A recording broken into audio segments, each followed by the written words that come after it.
Mateus capítulo 4, verso de número 23.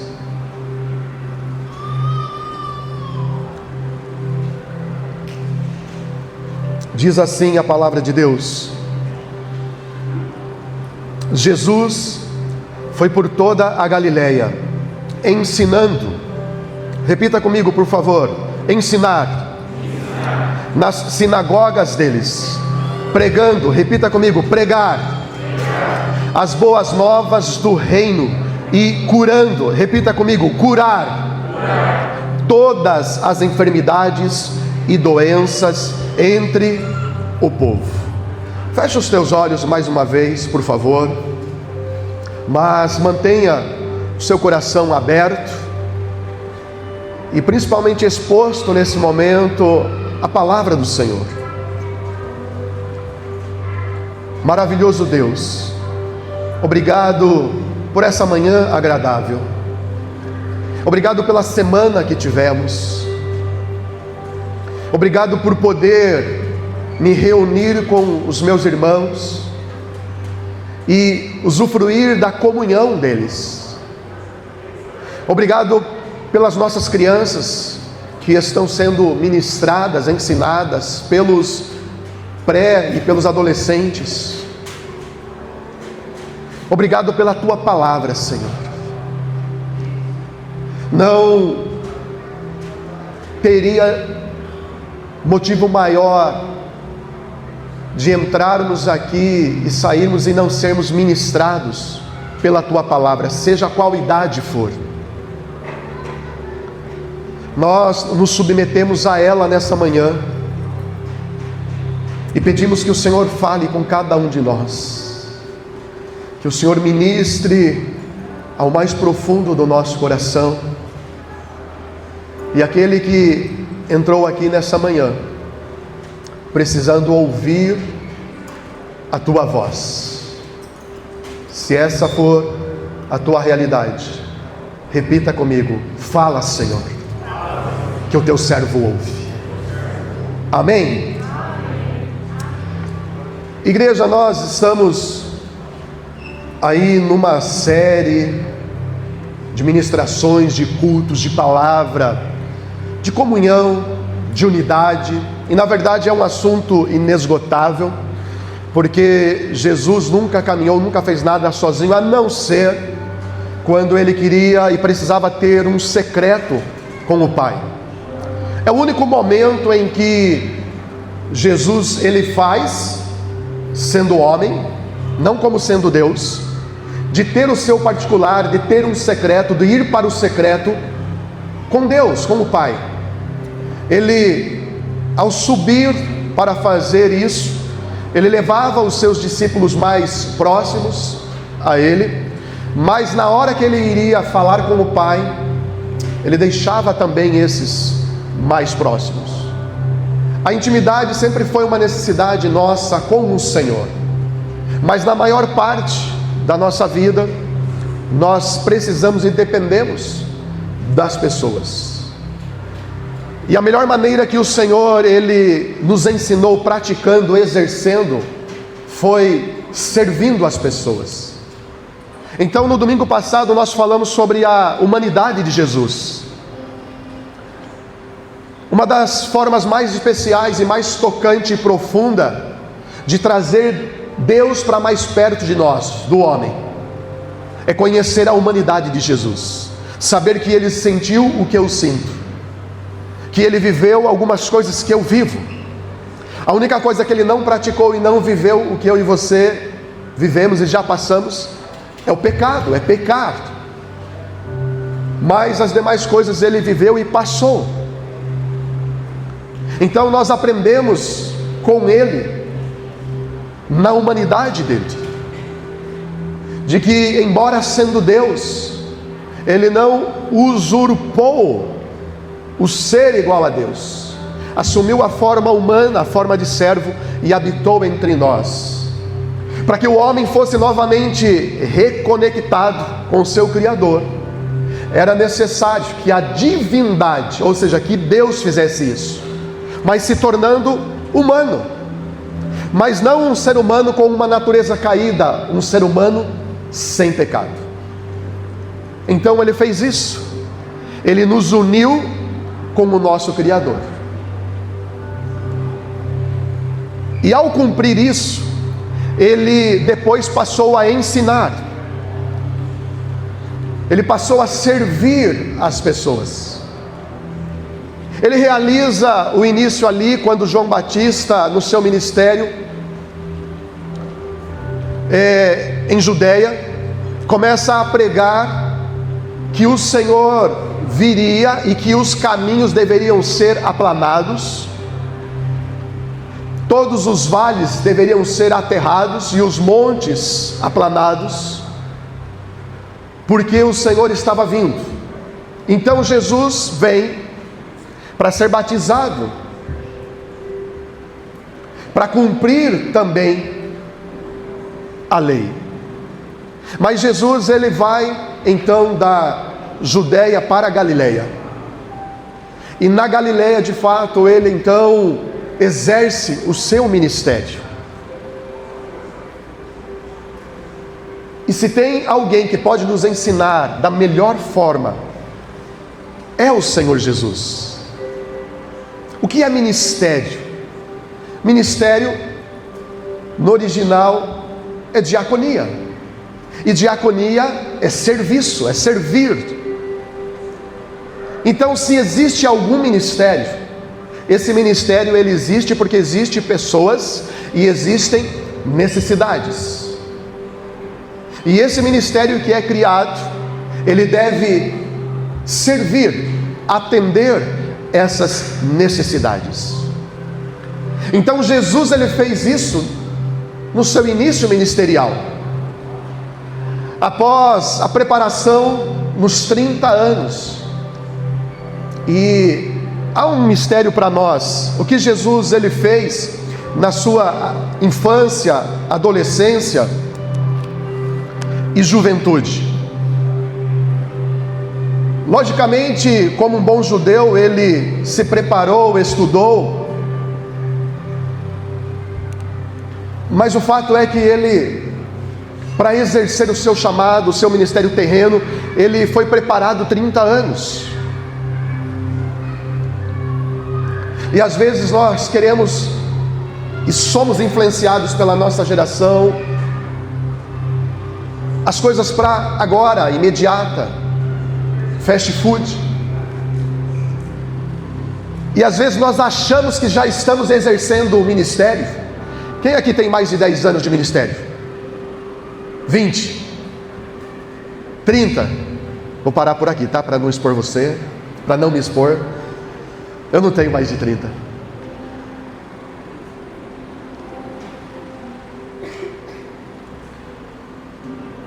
Nós achamos, vou falar por mim então, eu penso que eu exerço o meu ministério há 26 anos, e há 26 anos servindo ao Senhor,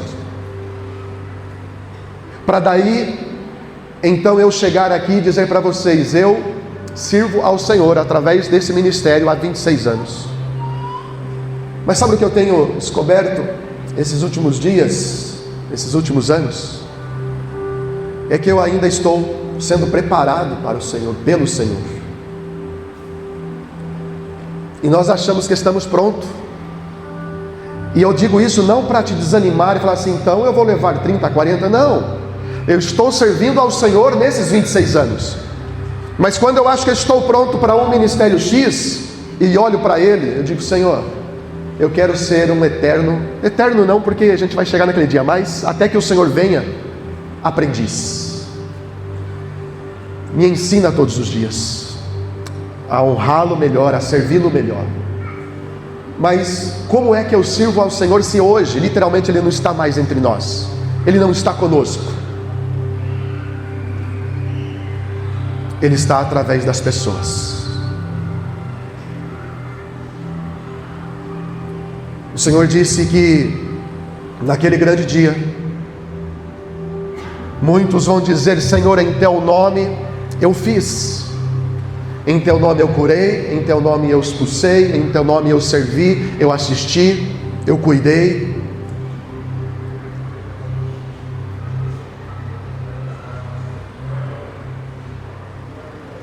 Mas o Senhor disse: apartai-vos de mim, pois eu não vos conheço.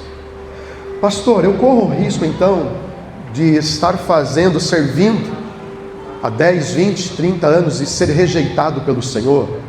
A questão não é o serviço, é a motivação do serviço. Então não é para você deixar de fazer, é para você fazer com a motivação correta. Foi o que Jesus nos fez desde o início, ensinando cada um de nós a servir. E o reino do Senhor é invertido, é de cabeça para baixo. Quem quer ser o maior, seja o menor, o último. Aliás, o primeiro tem que ser o último.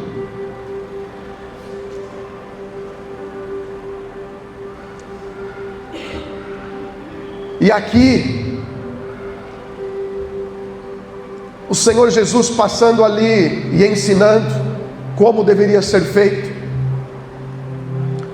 E exatamente nessa passagem ele fala, nós temos aqui um tripé do ministério de Jesus. Logicamente, tudo aquilo que ele fez, João diz no capítulo 21, 25, Jesus fez também muitas outras coisas. Se cada uma delas fosse escrita, penso que nem mesmo no mundo inteiro haveria espaço suficiente para os livros que seriam escritos.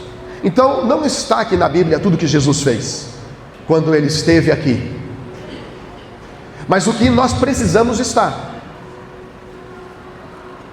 E dentro do que ele ensinou, eu quero pegar com você nesse texto apenas um tripé. Nessa manhã nós não precisamos mais do que um tripé, do que 3 verbos que o Senhor nos ensinou aqui, nesse versículo. Porque nós aprendemos o que é ser um ser humano, e agora eu e você queremos aprender a servir ao Senhor, a exercer um ministério. Nós achamos que aquilo que eu faço hoje é o meu ministério, e aquilo que eu faço hoje talvez seja, e na maioria das vezes é, por um tempo. Amanhã será outra atribuição, outro ministério. Mas o fato é que onde eu estiver executando, seja o que for, eu estou exercendo o meu ministério. Qual é o meu ministério? Servir ao Senhor. Por quê? Porque Ele me serviu primeiro. Ele, sendo Deus, me serviu. Então eu quero, depois de ser servido, servir a Ele. Como eu vou servi-lo? Servindo as pessoas. Então basicamente é isso que Ele ensina em todo o seu ministério terreno. Mas aqui, nessa passagem exatamente, apenas esses 3 verbos. Olha só, acompanhe aí comigo, ainda no versículo 23. Mateus diz o seguinte: Jesus foi por toda a Galileia, e ele foi fazendo o que? Ensinando nas sinagogas deles. Então o primeiro tripé de Jesus aqui, e eu quero ficar nesse versículo, é que ele ensinava nas sinagogas. E aqui eu quis ser fiel ao texto, nessa primeira haste, ou nessa primeira coluna, como você queira chamar, do tripé, que é ensinando nas sinagogas. Mas eu acrescentaria aqui sinagogas e em todos os lugares, porque onde Jesus passou, ele ensinou. Aqui fala exatamente sinagoga. Então Jesus, ele foi ensinar na sinagoga. A sinagoga, os judeus, eles se reuniam para ensinar, aprender a Torá, os 5 primeiros livros, para aprender sobre os profetas e também a lei dos rabinos. Jesus então, ele entra nas sinagogas, ele entra para ensinar. O que é ensinar? É você explicar aquilo que está sendo lido, de uma maneira em que todos que estão ouvindo compreendam. Então Jesus, ele entra na sinagoga, e aí eu peço que seja colocado, ou você, se quiser abrir, nós temos um exemplo clássico disso, em Isaías, no capítulo de número 61. Logicamente, lá em Lucas vai relatar bem isso. Jesus vai pregar na sinagoga, vai ensinar na sinagoga, e quando ele lá chega, ele abre no profeta Isaías. Mas eu quero ir direto para o texto do profeta Isaías. Então, o que é que Jesus ensina nas sinagogas? Ele lê o texto do profeta Isaías: o Espírito do soberano Senhor está sobre mim. Repita comigo: o Espírito do Senhor, coloca a sua mão no seu peito assim, ó, está sobre mim. Jesus lê: o Espírito do soberano Senhor está sobre mim, porque o Senhor me ungiu para levar as boas novas aos pobres. Ele me enviou para curar os que estão com o coração quebrantado, para proclamar liberdade aos cativos e libertação aos prisioneiros, para proclamar o ano da bondade do Senhor e o dia da vingança do nosso Deus, para consolar todos os que andam tristes e dar a todos os que choram em Sião uma bela coroa em vez de cinzas, óleo de alegria em vez de pranto, e um manto de louvor em vez de espírito deprimido. Eles serão chamados carvalhos de justiça, plantio do Senhor para a manifestação da sua glória. Então Jesus entra, abre e ensina, e ele fala o que ele veio fazer. Então o ensino, ele não tem nada a ver com o faça o que eu falo, faça o que eu falo, faça o que eu falo, mas não faça o que eu faço. O ensino de Jesus sempre foi: faça o que eu falo, faça o que eu faço.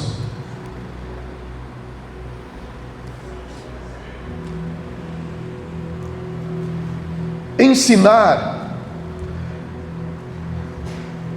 é algo que nós mais carecemos hoje, porque querendo ou não, todos estão aprendendo com alguém.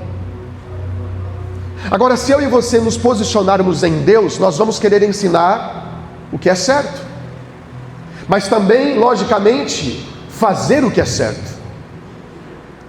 Porque se eu entreguei a minha vida ao Senhor, meu Criador, logo não vivo mais eu, mas Ele vive em mim.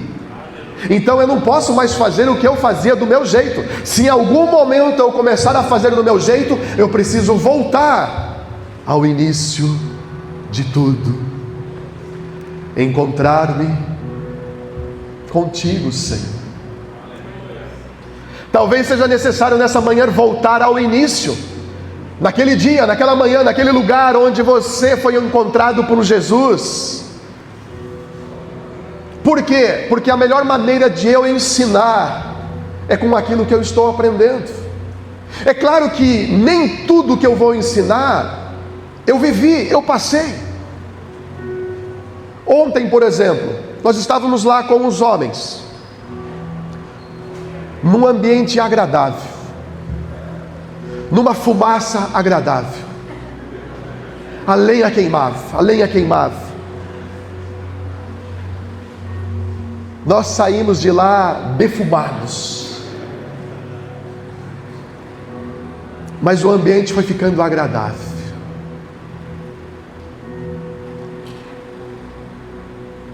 Homens, adolescentes, crianças, reunidos num lugar, mas nenhum querendo ser mais e muito menos do que o outro, mas todos iguais, querendo comer a mesma costela. Que costela!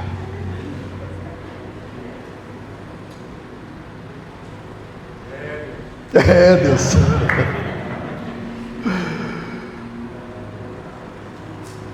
Mas quando Jesus toca na costela, eu não consigo mais dizer, faça o que eu estou falando para você fazer. Eu falo, irmãos, eu não julgo ter alcançado. Tem coisa que eu não vou precisar fazer o que vocês fizeram, e tem coisa que você não vai precisar fazer o que eu fiz, mas o fato de eu estar com você comendo uma costela, ou tomando um café, ou tomando uma água, me faz eu me colocar no seu lugar e você no meu, e aprender um com o erro do outro, e passar aquilo junto. Então tem coisa que eu não experimentei, mas pelo fato de ver alguém do meu lado, caminhando comigo, que experimentou, que viveu, que sofreu, que sofre, aquilo que acarreta na vida da pessoa, eu posso dizer, não faça isso. Então você, às vezes, não precisa passar por depressão para saber o que é depressão, porque você tem alguém na sua família, um amigo que já passou, e você esteve com ele, viveu com ele, você sabe o que é isso. Mas talvez você já viveu na pele. Então Jesus, ele ensina. E ele ensina nas sinagogas, porque eles estavam esperando o Messias. E hoje, as nossas crianças, os nossos filhos, os jovens, às vezes nós dizemos que a nossa geração foi a melhor, ou a geração anterior, uma geração mais robusta, mais sólida, mas também um pouco sem sensibilidade, sem empatia. E aí nós vamos para uma geração atual mais frágil. E aí nós às vezes dizemos qual a geração melhor. Você nasceu na geração certa. Se você está nessa geração e não está contente com ela, Deus está te dando uma oportunidade de você viver para a glória dele nessa geração e fazer a diferença, e ensinar os seus filhos, ensinar quem está próximo a você, não de você, mas dele. O que nós ensinamos como pastores, como líderes, não é sobre nós, ainda que a gente possa falar alguma coisa que a gente tem de experiência terrena, profissional, conjugal, mas não é sobre nós, até porque não tem uma cartilha. Família não tem uma cartilha. Claro que tem cursos, ajuda, ferramentas, ajuda, mas é cada um vivendo a sua realidade local. E é tudo novo, é sempre novo, ninguém é igual ao outro. Mas quando eu tenho uma referência celestial, que me ensinou, que me ajudou, que me abençoou, eu quero que outros sejam ajudados também. Então é isso que Jesus está dizendo, ele nos ensinou, para quê? Para ensinar. E o melhor ensino é aquele sem palavras.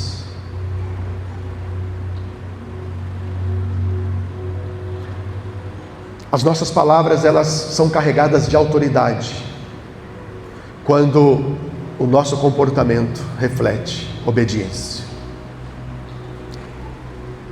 É por isso que você às vezes se depara com pessoas maduras ou pessoas mais velhas, e aí você ouve falar tanto daquela pessoa, e quando você vai ouvir, aquela pessoa fala uma frase tão simples e você não vê nada de sobrenatural naquela fala.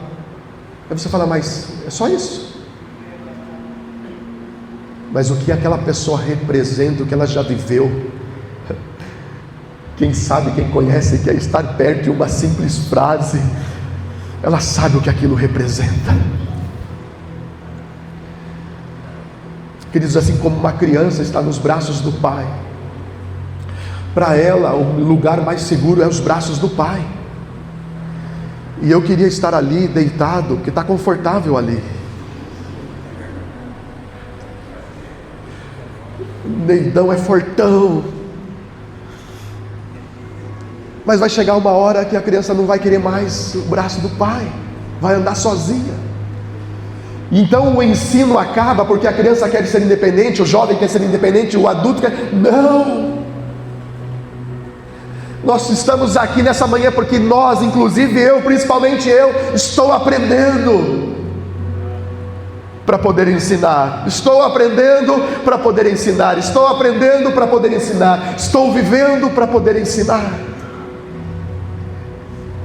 E quem é que nos capacita? E quem é que vai te dar autoridade? O Senhor já te deu essa autoridade. O que significa o Espírito Santo ungir, unção? Significa ser capacitado por Deus, ser capacitado pelo Espírito. Ele te ungiu, você vai na força do Senhor, não é na sua força, não é na sua capacidade, é na unção do Senhor. A unção do Senhor despedaça o jugo, amém? Tentem olhar aqui só para mim, por gentileza, não estou chamando a sua atenção, mas só para você não perder aquilo que Deus está falando com você. Assim como eu estou falando, eu não estou querendo ter autoridade de dizer, olha para mim, e mostrar com isso a autoridade, não, mas para você não se distrair por nenhuma movimentação e entender o que Deus está falando com você. Deus te chamou e Ele já te deu autoridade, ela só precisa vir para fora, através de servir. Sirva a tua casa, sirva a tua família, sirva a tua sociedade. Qual é o modelo, pastor? Jesus. Jesus é o nosso modelo. Ah, mas a gente tem às vezes o jeito ou costume um do outro. É normal, isso acontece.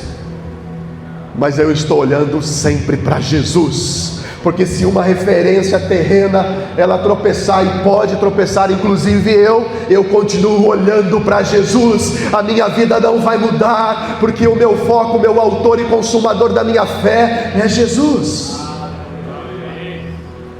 Esse foi o ministério de Jesus, nos ensinar, e nós devemos continuar fazendo o mesmo, ensinando.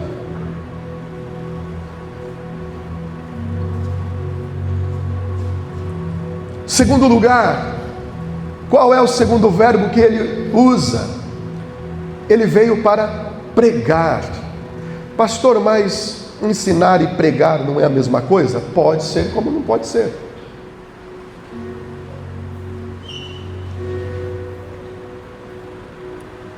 Pregar é o que João Batista fazia, proclamava: a voz que clama do deserto, prepare o caminho do Senhor. Está pregando, proclamando. Jesus, ele pregava, mas ele ensinava. Qual a diferença de pregar? Nós temos medo dessa palavra. Quem aqui ainda não prega o Evangelho, mas tem muita vontade de pregar? Levante a mão. Amém, amém. Deus quer te fazer um pregador.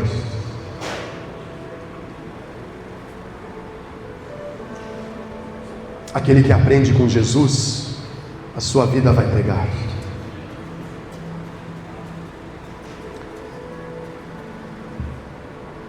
Jesus, ele ensina e aí ele começa a pregar. Mas o que é que ele começa a pregar? Jesus pregou o Evangelho do Reino. Ele pregava o Evangelho do Reino. O que significa essa palavra Evangelho?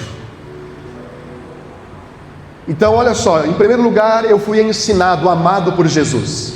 Eu provei desse amor, eu quero viver esse amor. Então eu aprendi, estou aprendendo. O que eu faço agora? Agora eu vou pregar o Evangelho do Reino. A palavra Evangelho significa literalmente boa notícia.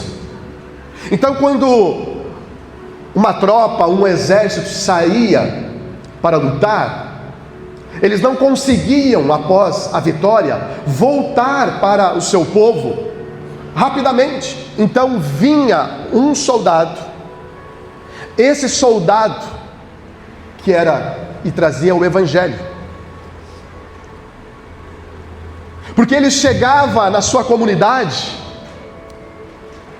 Imagine você, algumas pessoas, alguns homens, a Torra foi para a guerra.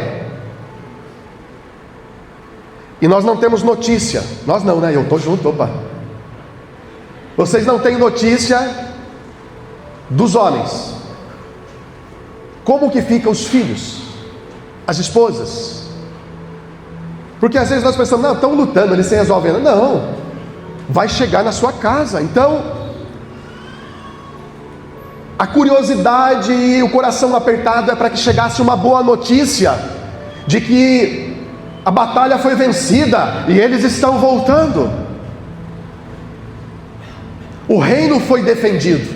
Então chega o evangelho, chega aquele soldado: tenho boas notícias para vocês, nós vencemos.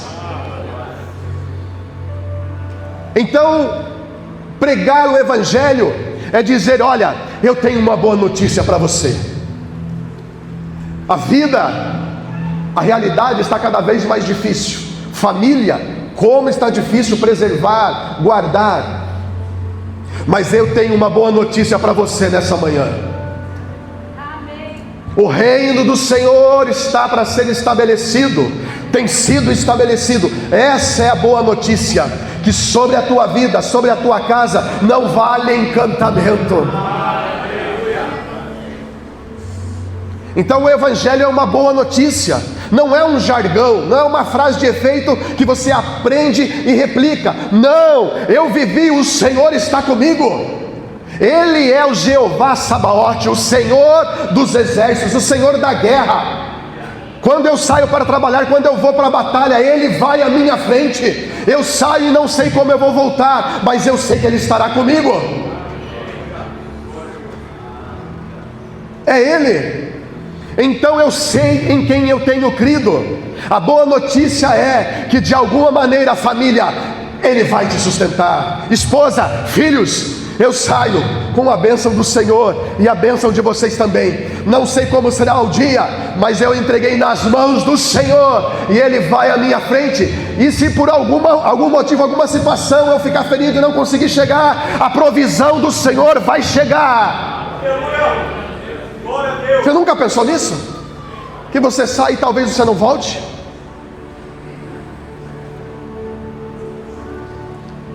Mas nós temos um Deus, que Ele é Deus dos órfãos e das viúvas. Então, se você chegou na sua casa ao final da tarde, agradeça a Ele: Senhor, obrigado por mais um dia. Então, pregar o evangelho é essa boa notícia. Mas qual é a boa notícia? Não é a boa notícia que eu ganhei o dia, que Deus abençoou o meu trabalho. Isso Ele faz e nós devemos fazer antes de sair. Senhor, abençoe o meu dia de trabalho, vá à minha frente. Mas aqui é pregar o evangelho do reino. Não é do meu trabalho, não é da minha provisão, não é do pão nosso de cada dia, não é do meu carro, da minha casa. É a boa notícia do reino.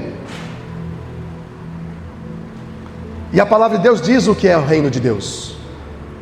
O reino de Deus não é comida nem bebida, mas é justiça, paz e alegria. A Bíblia fala de reino, ou reino dos céus. Por quê? Para anunciar o governo de Deus. Então você deve ter ouvido o reino dos céus e reino de Deus. Pastor, qual está certo? Os dois. Os dois falam da mesma coisa. Quando a Bíblia fala reino dos céus, e na verdade vai falar em Mateus, porque Mateus está falando para os judeus. E os judeus, por ter reverência com a lei, não tomarás o nome do Senhor teu Deus em vão. Então eles não querem falar o nome de Deus toda hora, todo instante. Então, ao invés de falar reino de Deus, eles falam reino dos céus. Mas tanto o reino dos céus como o reino de Deus é a mesma coisa. Deus Ele quer estabelecer o seu reino, o seu governo soberano, a autoridade e o plano de salvação sobre a criação. Então o reino de Deus representa o governo e soberania de Deus. A mensagem central de Jesus, o Evangelho, a boa notícia para o seu povo, presente e futuro. Talvez você já tenha ouvido ou já, ou ainda não. Porque o reino de Deus, ele tanto já foi estabelecido quando Jesus veio, mas ele está sendo e será. Porque ele já está acontecendo. Colossenses capítulo 1, se você puder abrir, versículo 13.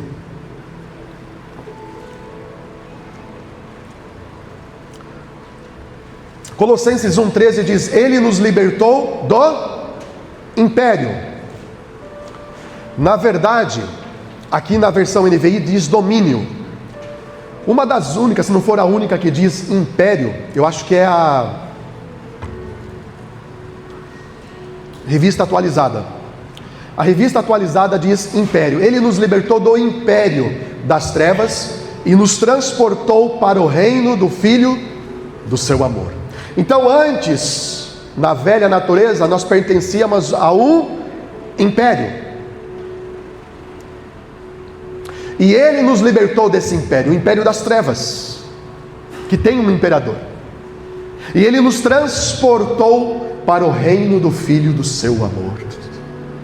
Então hoje eu e você fazemos parte do reino de Deus. Se o Senhor perdoou você de todos os seus pecados e te purificou de toda injustiça, Ele te tirou desse império das trevas e te colocou no reino de Deus. Então você já faz parte do reino de Deus. O que seria o reino de Deus? Daniel capítulo 2, versículo 44, só vou pegar essa passagem, esse versículo, e lá no finalzinho, vai dizer: na época dos reis, Deus dos céus estabelecerá um reino que jamais será destruído, e que nunca será dominado por nenhum outro povo.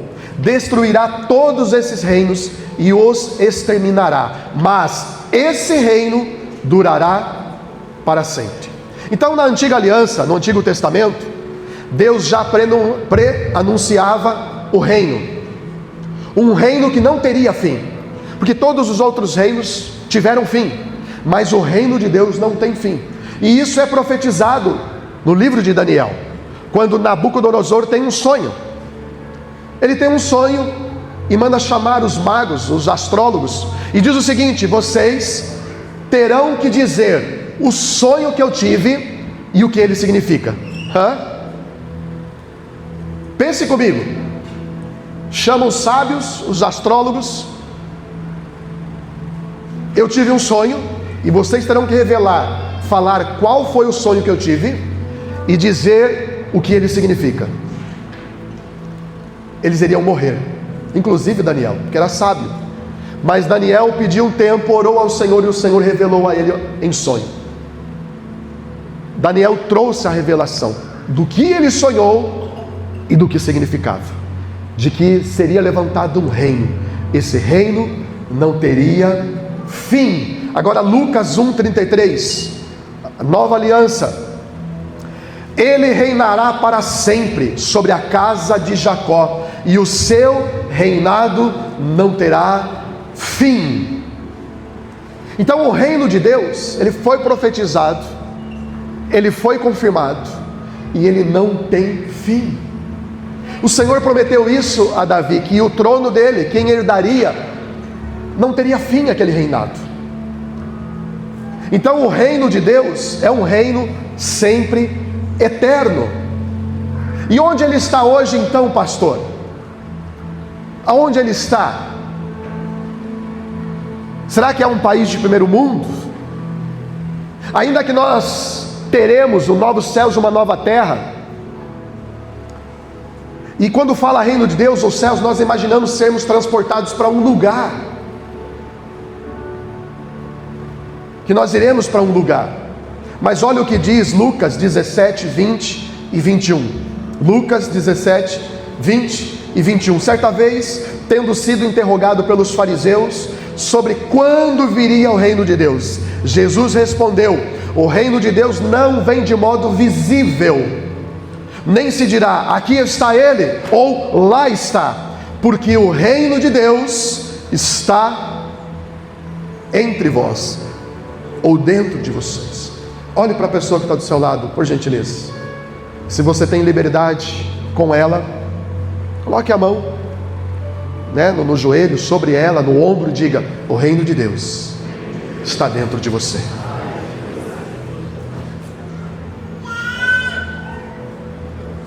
Irmãos, por que o reino de Deus está dentro de mim? Se você é morada do Altíssimo, templo do Espírito Santo, Ele está em nós. É sobre ter, é sobre estar já. Você já está, você já pertence a esse reino, está dentro de você. Bate assim no seu peito, ó. Por isso, se a sua vida é de Jesus, já está em você o reino de Deus. Então eu preciso anunciar, pregar, falar. Olha, eu errei sim, eu pisei na bola sim. Talvez eu não teria moral para falar aqui, a começar do pastor Rogério, do Rogério. Mas não é pela moral, é pelo sangue de Jesus que está sobre mim. Então é sobre esse sangue que eu subo aqui. É coberto por esse sangue.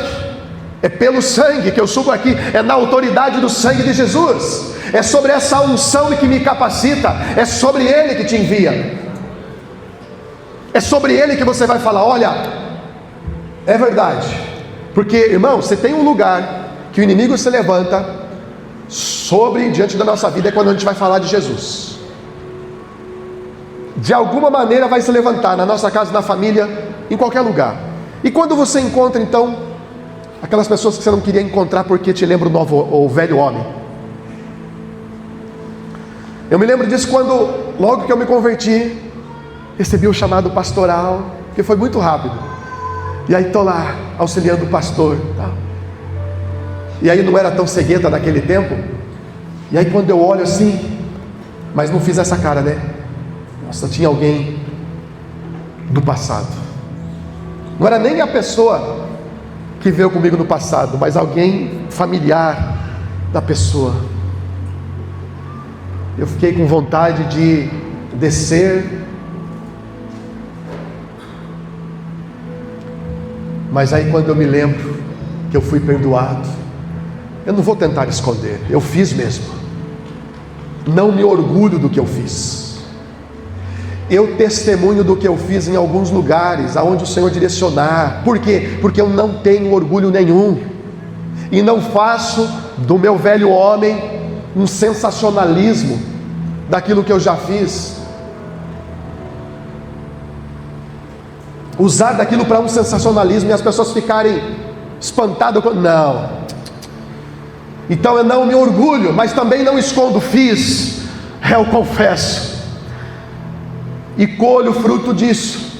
Mas o Senhor me perdoou, e quem eu afetei também me perdoou. Eu não tenho nada escondido do meu cônjuge. A minha esposa sabe de tudo. Nós caminhamos juntos. Ela sabe do meu passado. Sabe, na verdade, antes de eu falar, porque falaram para ela, e depois eu falei também da minha vida. Mas o que interessa é o que Jesus fez na minha vida, o que Ele continua fazendo. E em terceiro e último lugar, Jesus curou todas as enfermidades. Ou dependendo da sua versão, vai dizer: Jesus curou todas as enfermidades, ou sortes de enfermidades e doenças. O que isso significa? Que Jesus cura tudo. Jesus cura o físico, cura a mente, a alma, e cura o espírito. O que seria curar o espírito no sentido literal ali? É curar os possessos, as pessoas que estão possessas, as pessoas que são possuídas, as pessoas que são influenciadas, as pessoas que vivem debaixo de potestades, que são opressas. Porque às vezes uma pessoa, ela não está ali possessa, mas ela é opressa, ela vive opressa, a vida dela é uma opressão.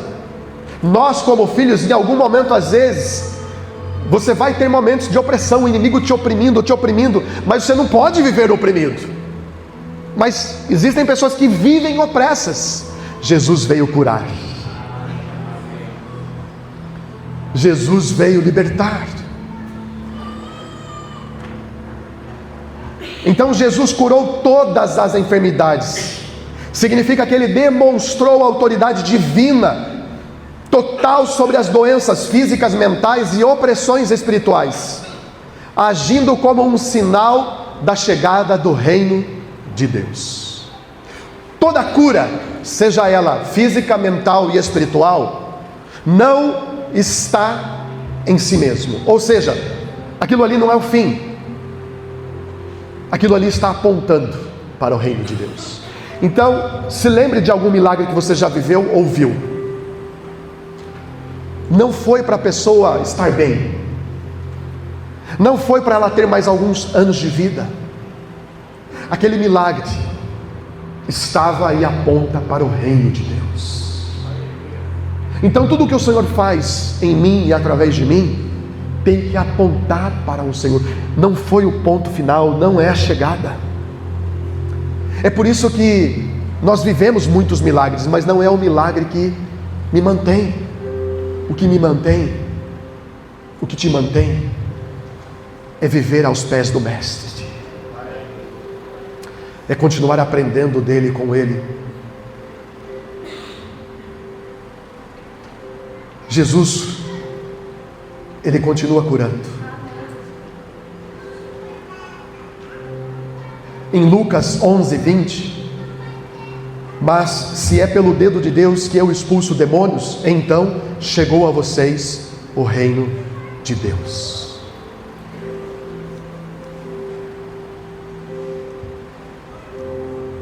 Eu não tenho dom de cura, mas debaixo dessa unção que o Senhor nos deu, eu vivo debaixo dela, e eu não deixo de crer na cura espiritual, mental e física. Em muitas orações, a oração não virá, mas em outras, elas vêm. Eu me lembro que eu fui chamado uma vez por uma pessoa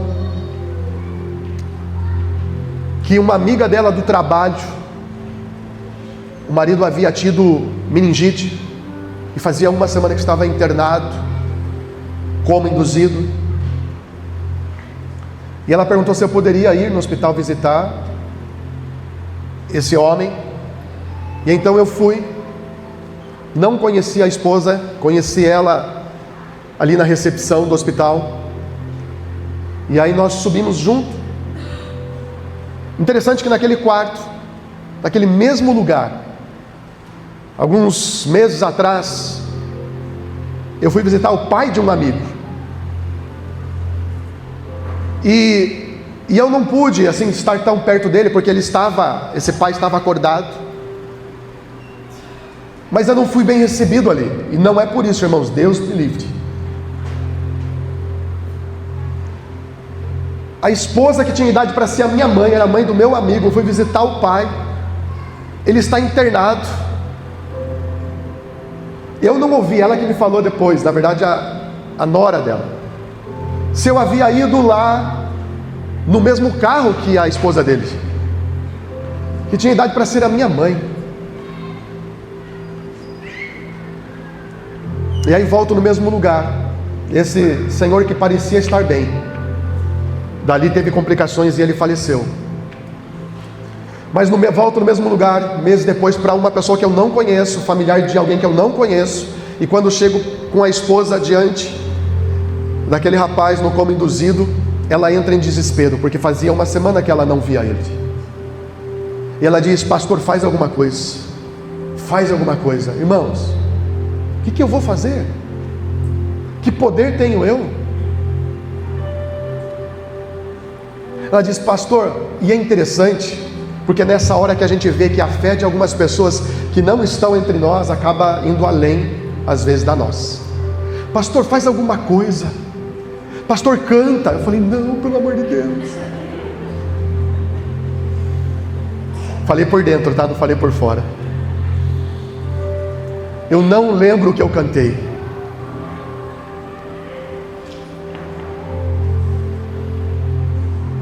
Mas eu disse a ele, não lembro o nome dele, a sua esposa está aqui, o Senhor está aqui, o Senhor Jesus está aqui. E ela chorando, ela desesperada. Deus não precisaria me provar nada. Se Ele não fizesse nada, Ele continuaria sendo Deus e eu continuaria firme nele. Mas aquele homem, ele começou a mexer as mãos. Ele abriu os olhos e no dia seguinte ele estava em casa. A questão é que, mesmo ele vivendo o milagre, ele não se rendeu ao Deus do milagre. Ele não se voltou para Jesus. E aí não é comigo, Deus. Mas entende que o milagre não tem um fim em si mesmo?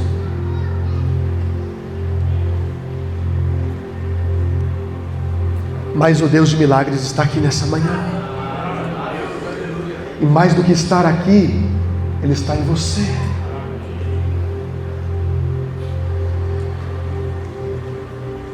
Nós, diante da religiosidade que nós aprendemos e replicamos, deixamos Deus tão distante. E Deus está aqui. Eu não sou digno de ser habitação dEle, mas Ele me limpou, Ele me purificou, e eu não quero me sujar. E se eu me sujar, Senhor, me perdoa, me purifica, porque eu quero, Senhor, continuar vivendo o Seu ministério e dando sequência no Seu ministério.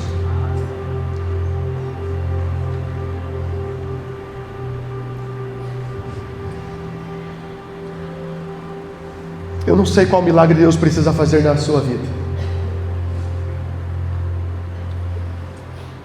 Eu sei que nós vivemos de milagres, e esses milagres apontam para o reino de Deus. Nós pertencemos a esse reino. Queridos, isso aqui é passageiro. Daqui uns dias eu não sei onde eu vou estar, onde você vai estar, mas esse reino vai continuar. A próxima geração que já está aqui, que está lá atrás, que está tão fragilizada, e de alguma maneira, e não é para você se sentir culpado, nós erramos, nós deixamos para tecnologias, nós deixamos, mas ainda dá tempo de nos voltarmos para o Evangelho, para o ministério, para o ensino da palavra. Irmãos, não tem que ser teólogo, não tem que ser coach, tem que ser encontrado por Jesus, amar a Jesus e replicar essa vida.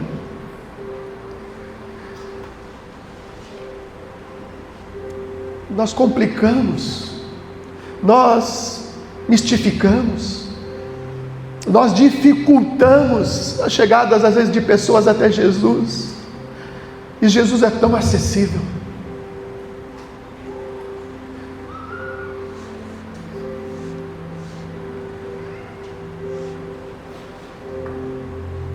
Qual é o milagre que você precisa nessa manhã? Talvez o milagre que você precisa nessa manhã é alguém ser ressuscitado.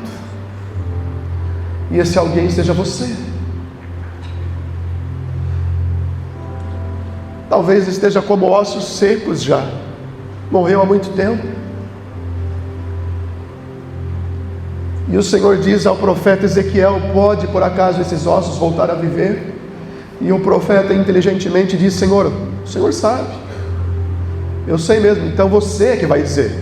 É você, Ezequiel, profetiza sobre esses ossos.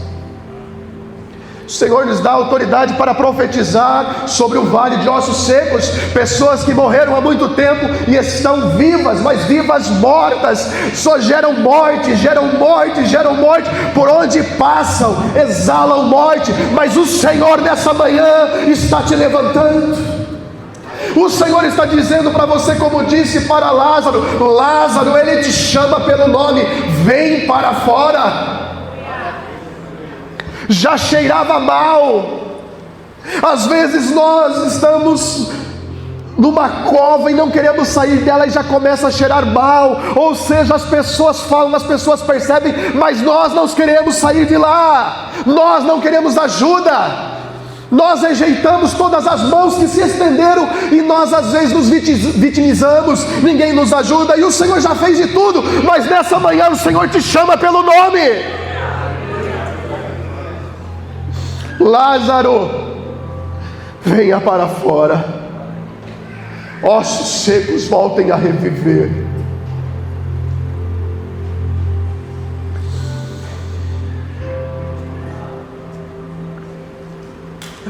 Feche os teus olhos, por gentileza.